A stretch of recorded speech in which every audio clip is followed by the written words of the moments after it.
Welcome back students. तो आज हम डिस्कस करने वाले हैं चेस्ट फिजियोथेरेपी टॉपिक के बारे में, जो कि एक रेस्पिरेटरी फिजियोथेरेपी का एक मोस्ट इम्पॉर्टेंट टॉपिक है और ये वाइवा में बहुत ज़्यादा क्वेश्चंस पूछे जाते हैं चेस्ट फिजियोथेरेपी से। तो चेस्ट फिजियोथेरेपी टॉपिक में आज हम डिस्कस करने वाले हैं कि चेस्ट फिजियोथेरेपी होता क्या है, उसके गोल्स क्या क्या होते हैं, पोस्टल ड्रेनेज क्या क्या होता है, उसके प्रिंसिपल्स क्या क्या होते हैं, पोस्टल ड्रेनेज की पोजीशनिंग क्या क्या होती हैं, टाइप्स क्या क्या होते हैं, प्रिकॉशंस क्या क्या होते हैं और most important indication and counter indications क्या होते हैं। तो चलिए अब स्टार्ट करते हैं चेस्ट फिजियोथेरेपी के बारे में कि चेस्ट फिजियोथेरेपी की डेफिनेशन क्या है। चेस्ट फिजियोथेरेपी की जो डेफिनेशन होती है, chest physiotherapy is a therapeutic technique which use to remove secretion from the lungs and improve the ventilation. Chest physiotherapy एक थेरेपेटिक टेक्निक है जिसमें मैनुअल और ब्रीदिंग टेक्निक का यूज़ करके लंग्स को क्लियर करा जाता है और मोबिलाइज किया जाता है और इसके अंदर का जो क्या कहते हैं म्यूकस है उसको बाहर निकाला जाता है, जिससे पेशेंट को जो डिफ़िकल्टी हो रही थी, ब्रीदिंग इश्यूज़ हो रहे थे, वो धीरे धीरे कम होने लग जाता है और पेशेंट ईजिली सांस ले पाता है। तो अब बात करते हैं फ्रीक्वेंसी के बारे में कि फ्रीक्वेंसी और ड्यूरेशन क्या होती है। तो ड्यूरेशन, जब पेशेंट हमारे पास आता है चेस्ट फिजियोथेरेपी के लिए, तो हम उसको 10 से 5 मिनट के लिए फिजियोथेरेपी देते हैं और उसके बाद जब हम उसको परकशन करते हैं उसकी फ्रीक्वेंसी जो होती है वो 1 मिनट में 100 to 150 परकशंस हम उसको करते हैं। उसके बाद हम बात करते हैं goals of chest physiotherapy. Goals क्या होते हैं कि हम पेशेंट का म्यूकस को रिमूवल करते हैं, इम्प्रूव वेंटिलेशन करते हैं, प्रिवेंट करते हैं कि पेशेंट को इन्फेक्शन ना हो, इम्प्रूव करते हैं पेशेंट का ऑक्सीजन लेवल और रिड्यूस कर देते हैं उसका जो उसके ऊपर लोड हो रहा होता है ब्रीदिंग के को लेने में, मतलब कि सांस लेने में से जो दिक्कत हो रही होती है वो इम्प्रूव हो जाती है, तो उसको ब्रीदिंग भी इजीली हो पाती है। ठीक है, उसके बाद बात करेंगे टाइप्स और टेक्निक्स ऑफ फिजियोथेरेपी के बारे में। तो सबसे पहले आता है टाइप्स और टेक्निक्स के बारे में। तो उसमें बात करते हैं हम पोस्चरल ड्रेनेज की। तो पोस्चरल ड्रेनेज में क्या होता है, डिफरेंस पोजीशन का हम यूज़ करते हैं, ग्रेविटी से म्यूकस को ड्रेन कराते हैं और हर लंग्स को हर सेगमेंट में अलग पोजीशन होती है, जिसकी वजह से हम क्या कहते हैं इसको म्यूकस को रिमूव आउट कर पाते हैं। तो सबसे पहले मैं आपको बताऊंगी कि पोस्चरल ड्रेनेज होता क्या है, इसकी डेफिनेशन क्या है। Postural drainage, it is a technique use to gravity assisted positioning to drain secretion from the lung segments। जैसा कि मैंने आपको अभी हिंदी में समझाया था कि पोस्चरल ड्रेनेज होता क्या है। ठीक है, अब मैं आपको बताऊंगी इसकी टेक्निक क्या कहते हैं पोजीशनिंग के बारे में। ये तो टाइप भी हो गया और ये टेक्निक भी हो गई। फिर उसके बाद हम बात करते हैं कि इसके प्रिंसिपल क्या होते हैं, प्रिंसिपल्स ऑफ पोस्टल ड्रेनेज। ठीक है, पहला ग्रेविटी का यूज होता है। ठीक है, दूसरा जो ब्रोंकल ट्री होता है उसकी डायरेक्शन को फॉलो करता है। ठीक है, तीसरा हर लंग सेगमेंट जो होता है उसकी एक हर अलग पोजीशन होती है।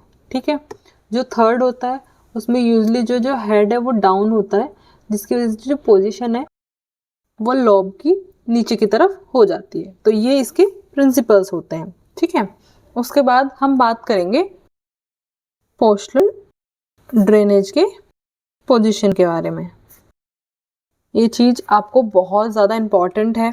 अगर आप इंटर्नशिप कर रहे हो और आपकी आईसीयू में पोस्टिंग लगी है तो आपको पोस्टल ड्रेनेज की पोजीशनिंग पता होनी चाहिए, या फिर आप मतलब अभी 3rd ईयर या 4th ईयर में हैं तो आपको ये क्या कहते हैं चेस्ट फिजियोथेरेपी पता होना चाहिए, क्योंकि इनमें भी पोस्टिंग्स लगती हैं और आईसीयू वगैरह में जब पोस्टिंग्स लगती है तो इन सब चीज़ों का पता होना चाहिए आपको अच्छे से, और एग्ज़ाम टाइम में भी वाइवा वगैरह में पूछी जाती हैं ये सब चीज़ें। तो सबसे पहले बात करते हैं, इसके 3 लोब्स होते हैं, अपर लोब, ठीक है,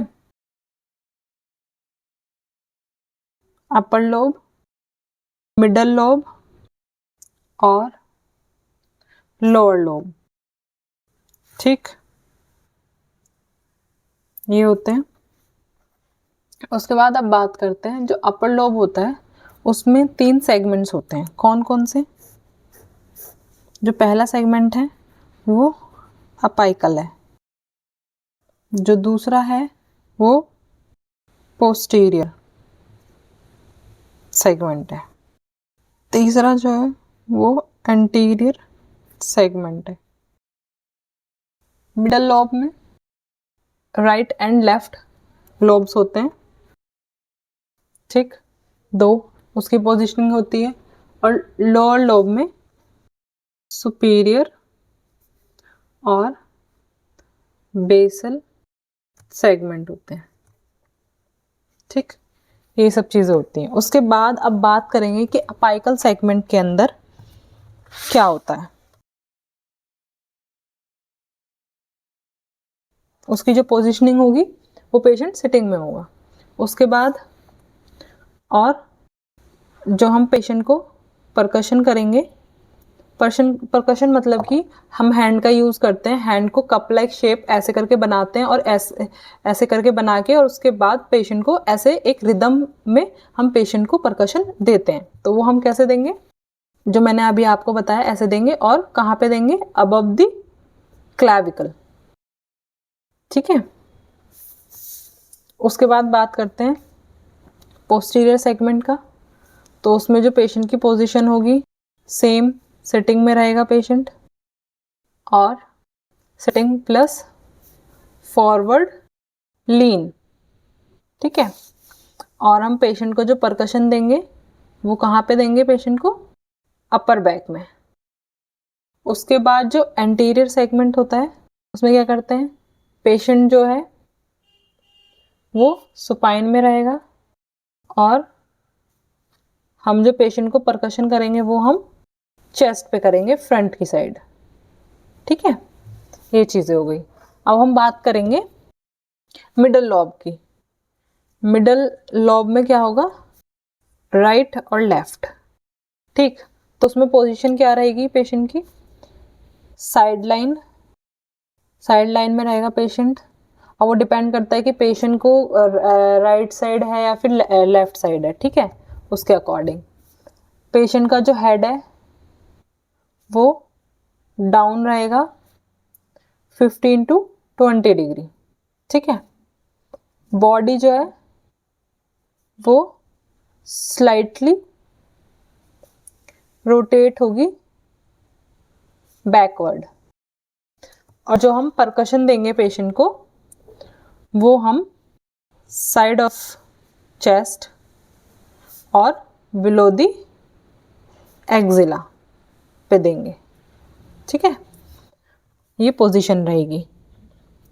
उसके बाद बात करते हैं मिडल लॉब की, के सुपीरियर सेगमेंट की।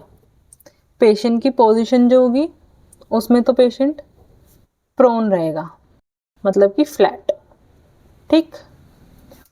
और तब हम उसको करेंगे। और दूसरा बेसल सेगमेंट में पेशेंट की पोजीशन जो है वो हेड डाउन रहेगा 15 टू 30 डिग्री। अब बात करते हैं जो बेसल सेगमेंट्स होते हैं उसके भी 3 टाइप्स होते हैं, ठीक है। एक एंटीरियर बेसल होता है जिसमें पेशेंट जो है वो सुपाइन रहता है और प्लस उसका हेड डाउन होगा। और जो पोस्टीरियर बेसल है उसमें प्रोन पोजीशन में रहेगा पेशेंट, प्लस उसका हेड भी डाउन पोजीशन में रहेगा जब हम परकशन करेंगे। थर्ड पार्ट है इसका लेटरल बेसल, जिसमें साइड लाइनिंग होगा प्लस हेड डाउन होगा, ठीक है। ये तो पूरा था इसका ए पार्ट। अब बात करते हैं बी पार्ट के बारे में, ठीक है। बी जो होगा वो परकशन होता है जिसमें क्लैपिंग करते हैं, हैंड की रिदम से चेस्ट वॉल पर क्या कहते हैं म्यूकस लूज करते हैं, जैसे कि मतलब कि हैंड की हेल्प से करते हैं, मतलब कि हैंड को ऐसे कप लाइक शेप में ऐसे बनाएंगे और उसके बाद एक रिदम में चेस्ट पे परकशन देंगे लाइक दिस, ऐसे। इससे क्या होगा? जो चेस्ट के अंदर जो म्यूकस है वो लूज हो जाएगा, ठीक है।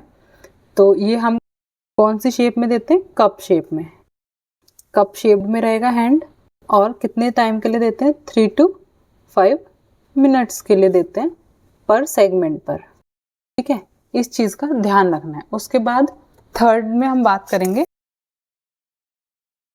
थर्ड वाला पार्ट जो है वो वाइब्रेशन और शेकिंग का रहेगा। इसमें क्या करते हैं, जो एक्सपेंशन का टाइम होता है वो जेंटल वाइब्रेशन दी जाती है उसमें, और सिक्रेशन को मूव कर दिया जाता है with the help of vibration. ठीक है, वाइब्रेशन मतलब कि एक वाइब्रेटर होता है, एक मशीन होती है, वो चेस्ट पे दिया जाता है, और एक शेकिंग के लिए होता है, हम हैंड की हेल्प से पेशेंट के लंग्स को शेक करते हैं, जिससे ये म्यूकस क्या कहते हैं, लंग्स से बाहर निकल जाता है। उसके बाद फोर्थ पार्ट जो है उसमें ब्रीदिंग एक्सरसाइज करवाते हैं, जिसमें हम डीप ब्रीदिंग एक्सरसाइज कराएंगे पेशेंट को। इसमें हम क्या बोलेंगे पेशेंट को, कि पेशेंट को क्या कहते हैं, मुंह बंद करके नाक से लंबी गहरी सांस खींचनी है और मुंह से फूंक मार के छोड़नी है, जैसे कि हम कैंडल को बुझाते हैं ना, वैसे ये चीज़ करनी है। 5 to 10 रेपिटेशंस करने हैं इसके। दूसरा एक्सरसाइज का नाम होता है diaphragmatic breathing exercise.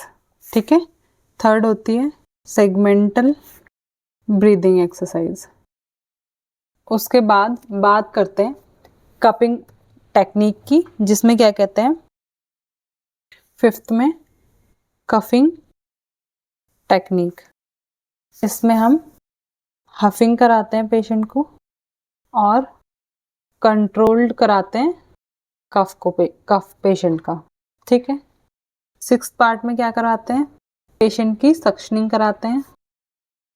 Artificial removal of secretion आता है, जो कि पेशेंट आईसीयू में एडमिट होते हैं उनके लिए स्पेशल यूज़ किया जाता है। ठीक है, वो कैसे किया जाता है, फॉर एग्जांपल आईसीयू में एक पेशेंट है, वो एडमिट है, अगर उसकी ट्रिकेस्टोमी हुई है, ट्रिकेस्टोमी मतलब कि नेक पे उसको ट्रेकिया के पास उसको कट कर दिया जाता है, और वहाँ पे क्या कहते हैं, ट्यूब डाल दी जाती है, तो जो सक्शन वाली ट्यूब होती है वो वहाँ पे डाल के पेशेंट का सक्शन कराया जाता है। ठीक है, उसके बाद बात करेंगे सेवंथ पार्ट की, intensive spirometry. Intensive spirometry exercise कराई जाती है, जिसमें हम डीप ब्रीदिंग कराते हैं पेशेंट को और लंग एक्सपेंशन इम्प्रूव करवाते हैं पेशेंट का, जो कि आपको वीडियो में शो हो रही है कि इंटेंसिव स्पायरोमेट्री होती कैसी है। ठीक है, उसके बाद बात करेंगे हम indication and Contra indications of chest physiotherapy. तो अब बताती हूँ मैं आपको इंडिकेशंस। अगर पेशेंट को ब्रोंकाइटिस हुआ है तो चेस्ट फिजियोथेरेपी की नीड होती है, या फिर क्रॉनिक ब्रोंकाइटिस है तब पेशेंट को नीड होती है, या पेशेंट को निमोनिया हुआ है, या फिर सिस्टिक फिब्रोसिस हुआ है, या फिर पोस्ट सर्जरी पेशेंट है। इन सब कंडीशनों में पेशेंट को फिजियोथेरेपी की नीड होती है। अब बात करते हैं contraindication. Contraindication of chest physiotherapy, जिसमें ये सबसे ज़्यादा इम्पोर्टेंट है। ठीक है, कि हमें ध्यान रखना चाहिए, वाइवा के पर्पज़ से हमसे पूछा जाता है कि चेस्ट फिजियोथेरेपी के कॉन्ट्राइंडिकेशंस कौन कौन से होते हैं, तो बताइए। तो उसमें क्या होता है, कब नहीं करनी चाहिए। कॉन्ट्राइंडिकेशन मतलब ये होता है, तो इसमें दो पार्ट हैं, जैसे कि एब्सोल्यूट कॉन्ट्राइंडिकेशन और रिलेटिव कॉन्ट्राइंडिकेशन। एब्सोल्यूट में आ जाता है आपका severe hematophytes, untreated pneumothorax, pulmonary embolism, या फिर रिब फ्रैक्चर है। उसके बाद रिलेटिव में आ जाता है हाइपरटेंशन, कार्डिक इनस्टेबिलिटी, या फिर कोई रीसेंट सर्जरी हुई है, या फिर प्रेगनेंसी है। तो वो भी लास्ट स्टेज पे है, तो अवॉइड करते हैं हम हेड डाउन करना है। ठीक है, हम बात करते हैं प्रिकॉशंस के बारे में कि क्या क्या प्रिकॉशंस रहेंगी। पेशेंट को मॉनिटर करते रहना है, जैसे कि उसका बीपी ठीक है कि नहीं, बीपी बढ़ तो नहीं रहा है, हाइपरटेंशन तो नहीं है पेशेंट को, और उसका सैचुरेशन लेवल डिक्रीज या इंक्रीज तो नहीं हो रहा है। बेसिकली हम ये ध्यान रखते हैं कहीं सैचुरेशन लेवल उसका फॉल तो नहीं हो रहा है, ठीक है। दूसरा, पेशेंट को पेन या फिर पेशेंट अनकंफर्टेबल तो नहीं है। दूसरा, आफ्टर मील तुरंत हमें फिजियोथेरेपी नहीं करनी होती है, कम से कम 1 से 2 आवर का गैप करना होता है, ठीक है। और प्रॉपर पोजीशनिंग जो होती है वो हमको ध्यान में रखनी है, तभी सही से चेस्ट फिजियोथेरेपी हो पाएगी और पेशेंट का जो म्यूकस है वो बाहर आ पाएगा, ठीक है। उसके बाद प्रोसीजर क्या होता है वो हमें ध्यान रखना है। ये मैं आपको स्टेप बाय स्टेप बताती हूँ। सबसे पहले हमें पेशेंट का असेसमेंट लेना है, ठीक है। पेशेंट को प्रॉपर पोजीशन देने हैं, फिर उसको हम परकशन देंगे with the help of hand cup shape में, ठीक है। कितना 3 to 5 मिनट्स तो होना ही चाहिए। उसके बाद परकशन के बाद हम पेशेंट को वाइब्रेशन देंगे with the help of vibrator. जब वाइब्रेशन दे उसके टाइम हमें पेशेंट को ब्रीदिंग एक्सरसाइज कराते रहना है, ठीक है। और इनकरेज करना है कि वो कफ बाहर की तरफ निकाले, ठीक है। और ये हमें रिपीट करना है, पोजीशनिंग और पोस्टनल ड्रेनेज जो मैंने आपको बताई हैं डिफरेंट सेगमेंट्स पे, जिससे पेशेंट का जल्दी कफ बाहर निकल जाए, ठीक है। कुछ कॉम्प्लिकेशंस का हमें ध्यान रखना है, जैसे कि हाइपोक्सिया या फिर कोई रिब इंजरी तो नहीं हुई है, पेशेंट को वॉमिटिंग तो नहीं हो रही है, या फिर ब्रोंको स्पाज्म तो नहीं है पेशेंट को, ठीक है। इन सब चीज़ों का हमें ध्यान रखना है। तो आज हमने चेस्ट फिजियोथेरेपी को डिटेल में समझा है और आई होप ये टॉपिक आपको अच्छे से क्लियर हो गया होगा। और अगर आपको ये लेक्चर हेल्पफुल लगा है तो वीडियो को लाइक करें, चैनल को सब्सक्राइब करें और अपने फ्रेंड्स के साथ शेयर करना ना भूलें। Thank you. मिलते हैं नेक्स्ट वीडियो में।